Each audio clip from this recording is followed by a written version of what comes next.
Hello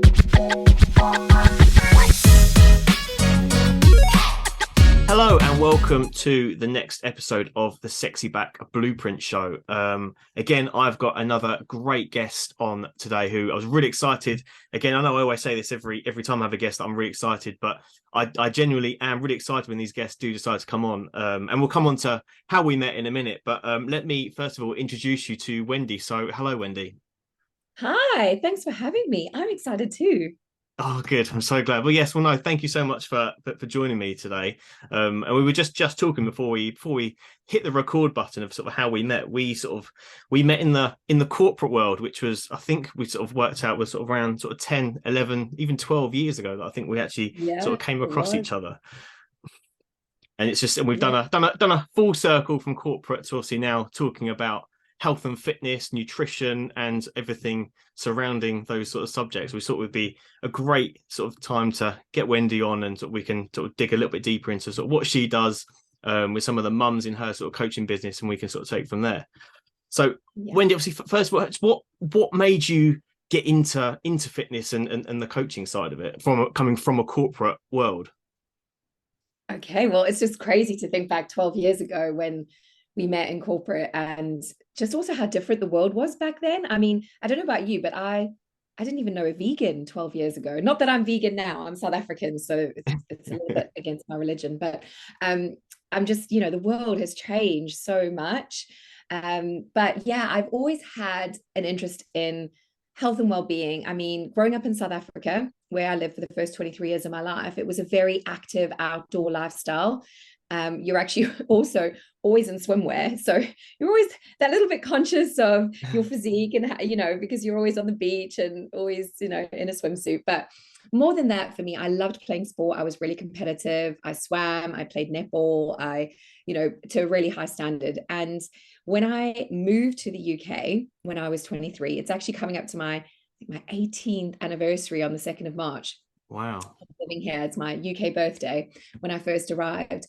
And I just remember for a couple of years, because I didn't have that sort of structure, I really kind of let my fitness and well-being sort of drift. And I, yeah, just a lot of South Africans call it sort of the Heathrow injection, where you sort of come over here, you sort of stop with your healthy habits, and you start going to the pub and drinking lots. And I think that's kind of for uni as well. A lot of people might have found Yeah. that at university, and that was definitely my experience.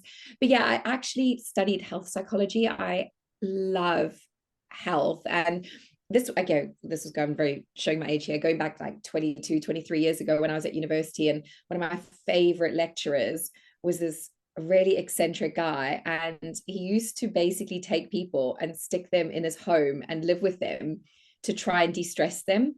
So he just started to like Wow. study the effects of stress on the body and all of that. And I just remember like in his lectures just being just so fascinated with stress on the body. And it's not something I'd ever thought about. And the gut and all these things that now are like quite well known, but 20 years ago no one was talking about this stuff, and then even 10, 12 years ago. And yeah, it was really when, while working my corporate job, I was introduced to a nutrition brand called Arbonne that I use to this day and absolutely love, and started using the products and started learning a lot more about nutrition, well-being, gut health, all these kind of things. And so just really sort of went on that natural evolution and journey back to my roots of health and well-being. Well, it's amazing that you almost had that sort of mentor at uni that almost sort of almost had that fire and that passion that almost brought it out of you. That's where you are now. So it's almost sort of I know. thanks to him I that it was actually it need was to that. look him up and message him. And I mean, I imagine he's still alive. His name was Helga Schober. I still remember. I need to look him up actually, because he had such a profound impact Mm. on on me, and it's what made me want to go and retrain as a health coach. Because again, I thought I wanted to be a psychologist. That's what I was studying. But then I was like, what? I've got to like study for like 8, 9 more years. That's crazy to be able to help people. Like, I want to get out and earn money. I want to get to the Yeah. UK. Like, I want to travel. So I left university, and I'm so glad that I did. And I had that gut feeling because, again, coaching wasn't even a thing 20 years ago, was it? But No. now No. coaching, is such an incredible profession. And I'm just so grateful that yeah, that's what I'm able to do as my day to day.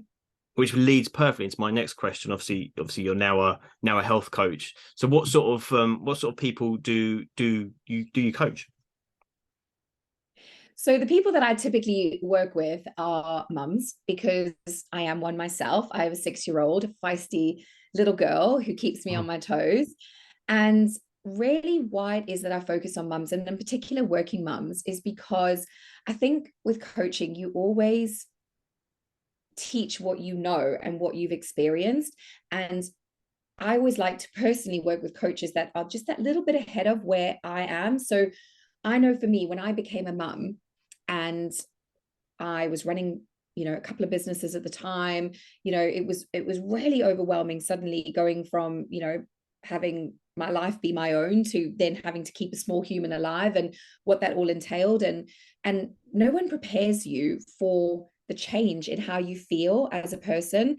And, no disrespect to dads, because obviously your lives get turned upside down as well. But for me, like, my life completely changed. I went Yeah. from, being out and about, doing all these things, to basically being at home most days with a small baby crying at me, who, and I absolutely was so thrilled to be a mum. I actually went through quite a difficult fertility journey to become a mum.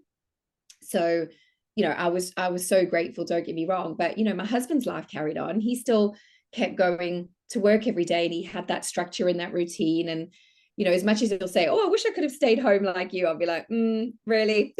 Yeah. No, as you said, exactly the same. Come home, and I would, yeah. If I could stay at home, then obviously, yeah, I would. But yeah, Yeah. in hindsight, having that routine was obviously great. Obviously, yes, you do miss some of the things Yeah. your kids do, and you miss sort of some of the first moments. But and obviously, as a mum, you get to almost sort of see every single Well, my moment husband's of just it. lucky. I'm such a avid photographer and video, like, I just video every single moment. So he's never missed a thing, because he's always been there. Like, I've always managed to catch everything. And it's just, I mean, it was why I left corporate when I did, because I couldn't see how I would be able to sustain working at that capacity, 12-hour days, commuting, all of that, and still be a present mom. So I wanted to set up my own business and create that lifestyle around that. But I found when I became a working mom, it was like, oh my gosh, okay. A lot of mums were either completely off work, so they were enjoying their mat leave and, going for all their coffee mornings and doing all the Yeah, things. And I was still juggling a business. But also then they had that conundrum of going back to work and having to hand off their child into full-time childcare, or at least 3 or 4 days childcare. And I just saw the anxiety and the angst that came with that for them.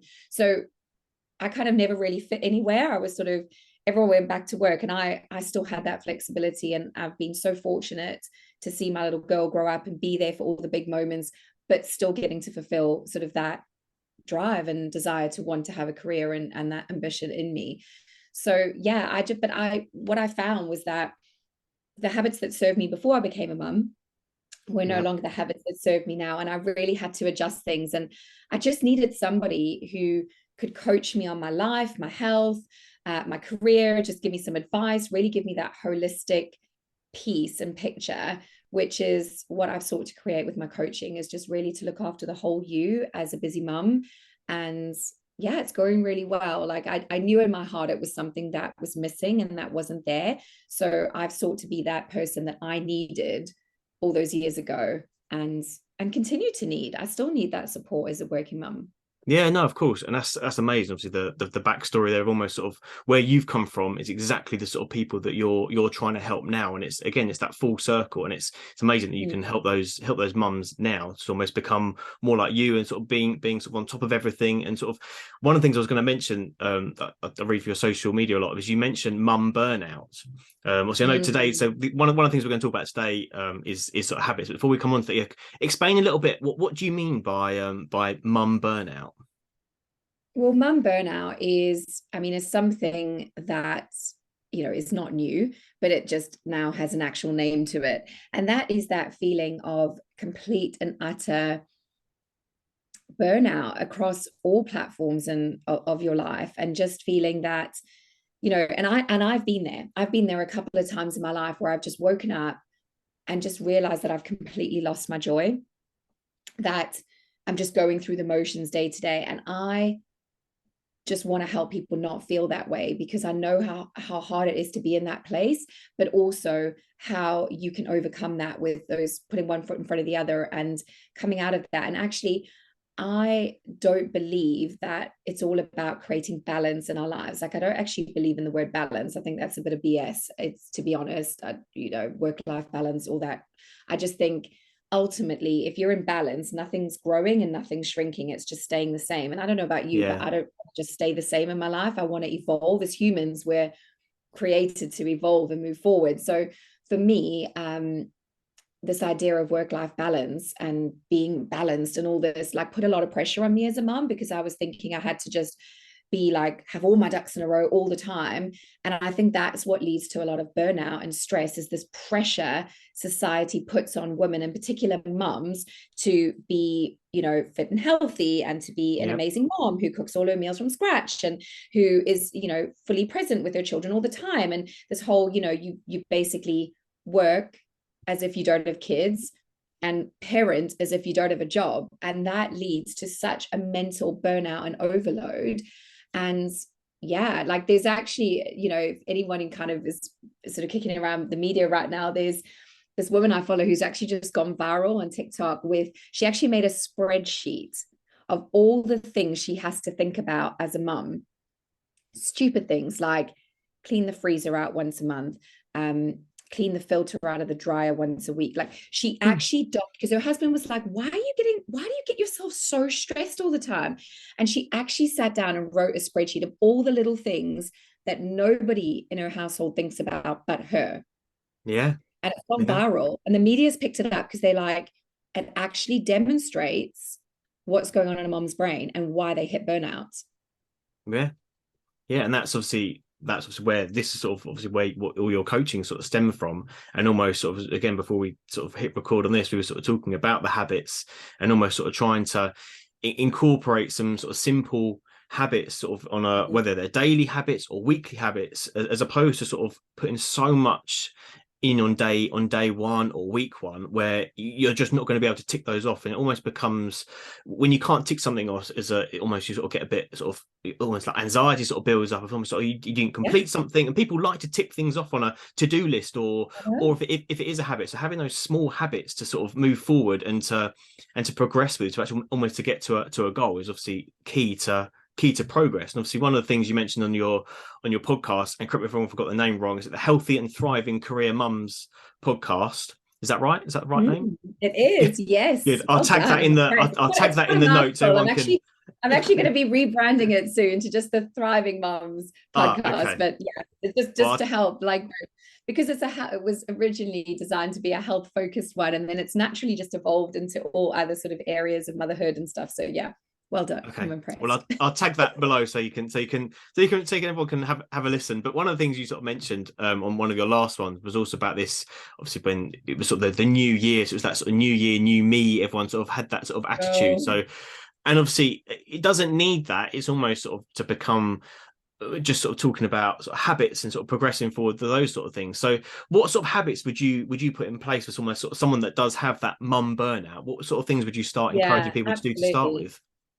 Such a great question. But before I answer that, but just if I go off on a tangent, yeah, it's fine. Bring me back. Okay. But I just need to say, on that whole new year, new me, like, it absolutely drives me to distraction when I see all that rhetoric coming out in January, which does not help the mental load of mums either, when it's like new year, new me, and you've got to have a whole new, and it's like, oh my gosh, like, I just need to keep my family alive and keep my job and put food on the table. Like, seriously, I can't even get my head around creating a whole new me. So I'm very anti that whole marketing spiel, and very much about, you do not need a new you just need potentially 2 to 3 healthier habits. And so, coming back to answering your question, those 2 to 3 healthier habits. So again, with habits, what I love so much about them is they're free. We can all do them. And if you're good at bad habits, you can be good at good habits, because it's just something that you repeat over and over and over again. And also, by the way, when people say it takes 21 days or 90 days or whatever, these things you read, a habit takes as long as it takes in order for it to become automatic for you.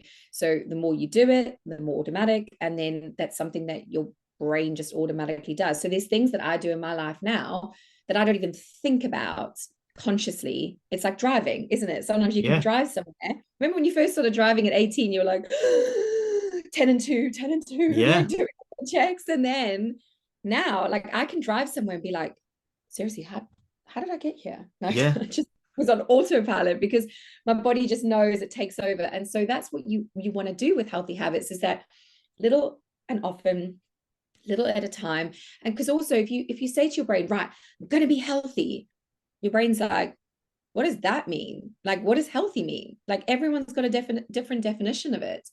But what does healthy mean to you? So maybe healthy for you could be that instinctively you need to drink more water because you don't, and you feel tired and you feel dehydrated, and maybe you're carrying excess weight because every time you're thirsty you eat instead of drinking a glass of water. So it depends. I'm just giving that as an example. Yeah, Or no, maybe, that's a great one. The water is such yeah, a it's such an easy one to sort of start introducing, and it's something that people don't really think of at all. So no. just And it's it's the amazing. basic things. I'm going to take a sip while we're talking about it. Yeah, I mean, and it's one of the basic things that often is overlooked. And sort of think, well, no, I don't. I just need to run more. It's not. Sometimes it is just getting the basics right of Moving. just moving. Yeah, just going for, I don't Go for a know. walk. And almost like you said just before we started, you're almost sort of having a block of sort of a 15-minute walk three Yeah, times a week. If you can do that exactly. regularly, you're start learning a new habit, and all of a sudden it becomes of you're just going to get up one And day and you're just something going to that go you for a walk. do. Yeah, because our habits are what we do most of the time. Mm. So it's also thinking about like, what does a person who's healthy do? Well, they drink water, they move their body, they eat well 80% of the time, 20% of the time they enjoy the treats. It's like, think about the habits that you want to embody. So again, the water thing is so, the amount of people I'll say, oh, I need to drink more water. I was like, okay, do you carry a water bottle? No. Okay. Do you think that's something that you could do? Well, yeah, it's obvious. Okay. Carry a water bottle, see how you get on. Within a few days, they're messaging me going, seriously, like, why have I not done this sooner? Yeah, Like, I feel so much better in carrying a water bottle. And, I know for me and my family, it's just automatic now. Before we leave the house, I'm like, everyone got their water bottles? Yeah, cool. Okay. Like, besides which, I hate buying plastic water bottles when I'm out. It drives me mad. So we have like a spare couple of waters in the car as well, just to make sure if we're out and about yeah, all day. And I just hate buying plastic bottles. And so many places you go now have water refill machines. So take your bottle with you. You don't even need a big one. You can just take a small one that fits in your handbag as a mom yeah, and just fill it up. So it's just those little tweaks. But I think sometimes when we say, right, we've got to be healthy, we've got to do healthy habits, we make it so all consuming for our brains. And why we procrastinate as human beings is not because we're lazy, which is what, again, we start the negative self-talk, oh, you're so rubbish, but it's actually because our brains are overwhelmed. There's too much for them to think about. So if we break it down into the small bite-sized chunks, it's something that we can actually do and achieve. And every time we tick off doing that habit, such as drinking, say you set yourself a goal to drink 2 of your water bottles a day, or moving your body for 15 minutes 3 times a week, that action and achievement starts to breed confidence in you. So you yeah, start to think, okay, well, I can do this. Like, I'm not lazy. I can do this. I can, and that action breeds confidence. And that's actually what keeps you motivated to keep going, because you're creating that little dopamine hits in your brain, that little motivation hormone spike every single time you actually do your thing. So if you yeah. make it small and achievable and you actually tick it off, your brain goes, gives you a hit of dopamine, which goes, you're awesome, which makes you want to do it again and do it more.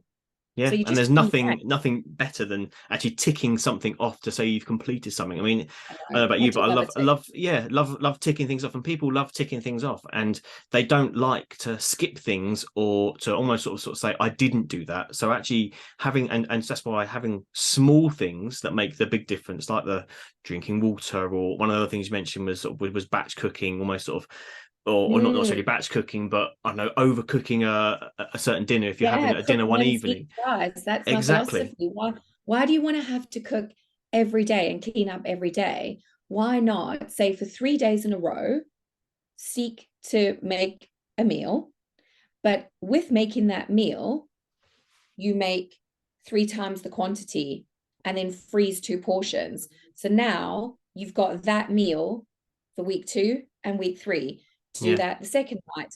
You've got more. And suddenly, if you just start, working in those kind of blocks, that little bit of extra effort, which is not that much, because if you're chopping 1 onion, why can't you chop 3? And again, that almost then comes back to time. Not having or preventing that mum burnout, as we mentioned early on, and also getting to better routine of almost having those meals are already there. So instead of sort of going, oh, not in the mood to cook, had a really long day, that you've always got those meals in the freezer. It's all done. It's all prepared. All you got to do is warm it through, and you've got a family we had meal. That last night, I had quite a busy day, and I just knew I could take out something out the freezer, and we had this delicious like beef casserole ready and waiting, and it was just like, oh, I almost feel more pleasure from eating food that I've made before that I haven't had to slave over making again. I was like, oh, it's like a double whammy of delicious food and time saving all rolled into one. So I sat in front of my Netflix eating my dinner, just feeling really smug. a double tick of a habit right there. But can I just say on the tick thing with mums, because this is something I see mums go wrong on all the time, is that we have these big long to-do lists, or men as well. Like we just always, now the nature of a to-do list is that there's always going to be something on it. And I think deep down, we might not admit this, but deep down we feel like, I'm determined to beat that to-do list. I'm going to get everything ticked off the list. But the nature of life is that every day something new will come on the to-do list, whether it's World Book Day now, or you've got something else that you've got to, do. And all the mums are like going, oh my God, we've got to do Shakespeare this year. I'm like, seriously? Oh, a themed one. Wow. I know. So there's always something that goes on the to-do list. So if you measure your worth and value and esteem by how much you've ticked off your list, like it's counterintuitive. So rather, yes, it's okay to have a long to-do list, but what I encourage you to do is then pick sort of 3 to 5 things that you can then focus on as a priority each day, knowing, and that's a mix of work, personal, etc., because there's no physical way that you're going to get through all the to-do lists. And the problem is we get to the end of the day, we've only ticked 2 things off the list, and we're like, oh, I'm so rubbish. And then the shame cycle starts, and it's not true. We're just setting ourselves up to fail. And that's why I always sort of say to people, to try and have, if you're gonna make a to-do list, write 3 of your top things that you need to do. Just write those down and tick those off when you do them. So don't have a list of 10, 20 different things, almost like that spreadsheet you alluded to earlier. Don't need those on. That's nothing, because you're like, what should I do first? And the human reaction and nature, of course, because I do it myself, is to do the easy things first and leave the hard things to the end. And then you get to the end of a long day, you're knackered, and now you've got this really difficult task to do. Yeah. And you will always want to do something other than what's on your list. It's whether it's work or anything like that, you've got something big to do. You will always try and avoid it, and you'll always sort of try and find something else to do, whether it's on your list or not. You'll always try and find something else to do. I'm the world's best finder of other things to do when I've got important tasks. I'm like, oh, let me clean my office, let me tidy my desk. And there was a video I actually saw earlier on social media, and it was someone saying about how sidetracked they get. And he was standing in the kitchen, and he's almost sort of folded his trousers, and he sort of walked to the living room, put the trousers down, picked the Hoover up, put the Hoover down, then had to take something up the stairs, and it was just something, and he almost completely forgot what he was originally meant to be doing, which was just to put his trousers away. That is me to a T. I mean, I actually do have diagnosed ADHD, so I have this surplus of attention. So yeah, that is my brain to a T. I'll just be like, so my whole challenge is always keeping myself on task. But one of the things I have on my desk, and I appreciate this is a podcast, you won't see this, but I've got one of these sort of egg timer sands through the hourglass kind of things. And I use the Pomodoro technique a lot, which is a 25-minute block of time to just, you can do it on your phone. You can set up your alarm to just sort of say, right, I'm going to because the problem is like we're constantly getting interruption with notifications. So I don't have any notifications enabled on my phone. If I'm, concentrating on work, I put my phone on the other side of my office so I don't get distracted by it and not inclined to just reach for it.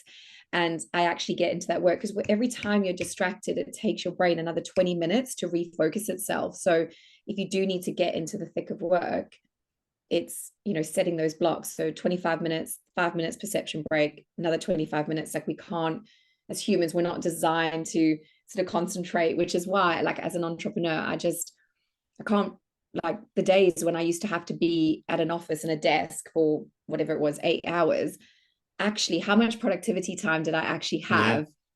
Whereas now I'll do a few hours work every day, but then the rest of the day is my own to gym or, do other things, because I'm like, you don't actually need all that time, because not a lot of it's productive time. Yeah, no, 100%. So coming back to habits, we've gone off from to-do lists, and we're going off of many tangents, which is great as well. I love doing these podcasts, because I could talk for hours and just sort of go off on so many different tangents of a tangent and just keep going on. But if there was three habits that you could recommend or advise people to sort of start with, what would be your top three to almost sort of get someone started? So I would always say move your body. Like, that has to be the number one thing in this world. Like, our bodies are designed to move. I'm not telling you anything. You're like, Yep. that as a personal trainer. And it's not about, I don't like to use the word exercise, because again, that puts a lot of people off and they think, oh, I've got to like sweat and all that. But it's actually just moving your body. You just feel so much better, stimulate all the good hormones. And yeah, like, whenever I just have a kitchen dance off, that's the big one for me. Drinking water, it's got to be like, that is the cornerstone. Our body is majority water cells that require hydration in order to give us energy. Like, so many of us in this world are dehydrated and lacking energy. And then the third habit that I just, for health in general, is to focus on gut health. So that is a huge passion of mine, and something that I am a specialist in is gut health. And Yep. just really, nowadays, all the research around the gut being the second brain, and there is actually that link between mental health and our gut and our microbiome, and keeping that all, it's like, I always explain the gut's like a perfect example of like a beautiful garden. And then, there are some weeds in it, which is the bad bacteria and the good bacteria, and they work in synergy. But what happens is, modern life, the weeds start to crowd out the good bacteria, the nice flowers. And then, that happens through stress, processed food, alcohol, smoking, lack of sleep, all those things that we put our bodies through. And then what starts to happen is our gut starts to go out of balance. We start to bloat, we start to gain weight, our skin gets dull, we lack energy, we could potentially get depressed, and it can lead to more severe symptoms. So I think so many of the world's illnesses and woes could be sorted out with people actually putting a focus on nurturing their gut health. Yeah, no, I love all three of those. And one thing I did pick up on each one of those is one was sort of around sort of drinking, one was around sort of activity, and the other was nutrition, which all three of those almost sort of almost marry up into a whole sort of Yeah, coaching I mean, sort of I could program. go And into that's, like practicing gratitude oh, of and things course, for yeah. mental health and all of that, but I do believe that mental health and well-being, it all starts with looking after this vessel of our bodies, and we just take it so for granted. But without our health, what do we have? Yeah. Like, what do we really have? We can have all the money, all the fame, all the whatever in the world, but if we're not healthy, what then? Yeah.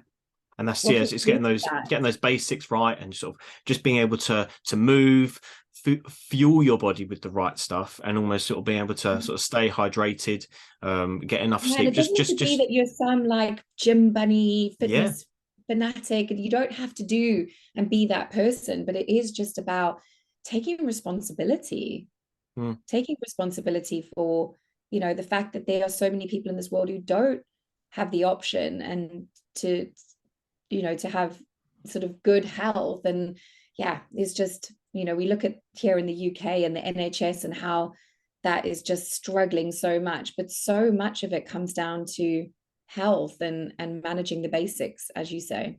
Yeah. No, 100%. And and again, one of the subjects we spoke about with the last guest had on my last podcast was around the sort of the activity. And it's not necessarily about, as you said, becoming a gym bunny. It's finding something that you actually enjoy, whether that is just walking every day, or whether that, if you enjoy running, Walking is great. the It doesn't, most yeah. underrated form of movement.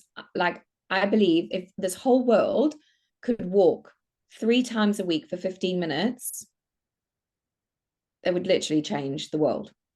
And as you said, would probably help alleviate some of the stress from the NHS as well. Exactly, exactly. Well, that's it. Like, it's so difficult. And, people get down on the NHS, but somebody's depressed or struggling with their mental health, they go to the doctor. The doctor has a 10-minute slot in order to help them as quickly and as effectively as they can.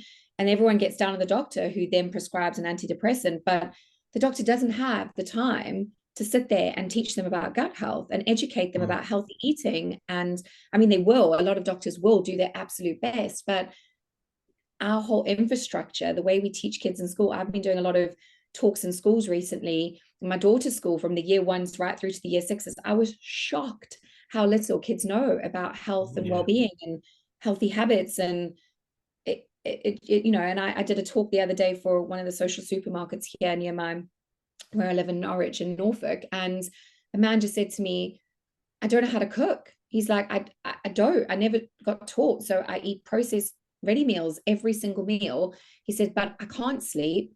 I'm depressed. I've had a stroke and I feel terrible. Imagine if he was taught to cook at school. Yeah, I mean, his life would be so much better now as he's getting older. But He wouldn't be going to the doctor and requiring these medications to feel better, because he would have been empowered. So I just think there's so much more that we can do. And this is why I feel like we have to take responsibility. Yeah, and it is everything we keep saying. It is just getting those basics right, moving more, keeping hydrated, and fueling your body, and doing it the right way. And that sort of brings me on to my sort of the last little bit of sort of wrapping up a little bit here. There's one thing you mentioned. I wanted you to just run through it.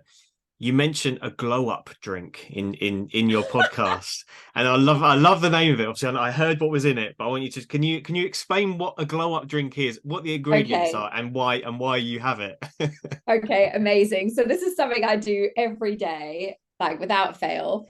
The reason I call it a glow up drink is because I think a lot of us moms we need our daily glow up. Like, we need a bit of energy, we need a bit of glow in our skin. So what this is, it's basically 3 nutrition products that are combined in a glass of water, essentially. You can make it as tall or as short as you like. You could even make it a shot if you need to.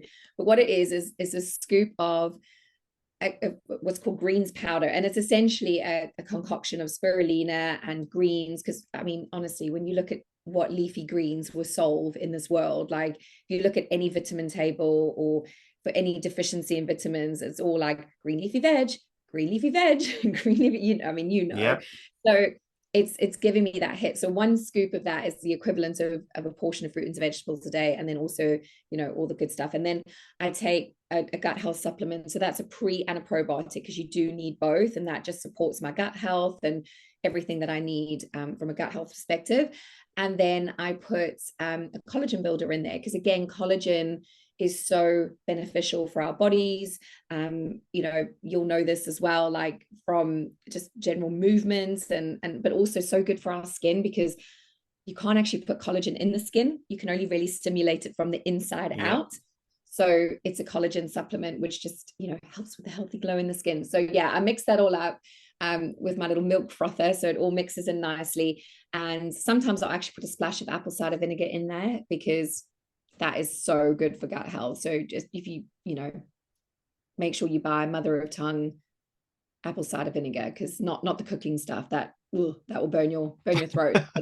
Get the stuff that you can order at health food shop. So good for your tummy health. And yeah, that's what I have every single day. And it's nice to know that even if the day isn't the healthiest or anything, I've at least taken care of, putting goodness in my body, supporting my gut health, and giving my skin, hair, nails, everything a boost. So that's why it's called a glow up drink. I love that. That is brilliant. Thank you for that. And just the last thing, where can people find you on social media? Amazing. So I love all social media channels. I hang out on all of the main ones. But I particularly enjoy hanging out over on Instagram. So you can find me at Wendy Griffith _thriving mum. And yeah, but you can just go to my website, wendygriffith.co.uk, and then just connect with me. I've got incredible resources on there to help you with meal planning and boosting your energy, and my weekly planning system for mums, all those free resources that will really support you. And then, of course, we have the Thriving Mum Club, which is my membership for mums who are looking for that holistic support. Brilliant. And I'll make sure I tag all of those in the show notes underneath the Bless podcast. you. But no, It's been thank you. so divine to talk to you today. Yes, no, thank you so much for joining me on this podcast. It was great to speak to you, and we'll have to book in another one and get you on again, because again, as I said earlier, we could just keep talking and talking and go off on many tangents. But yeah, I want to sort of I concentrate on did warn habits for you. today. Don't say I didn't warn you. I know, but no, that was great. No, thank you so much for your time, and thank you for everyone for listening. And I will catch you all on the next one. Thank you.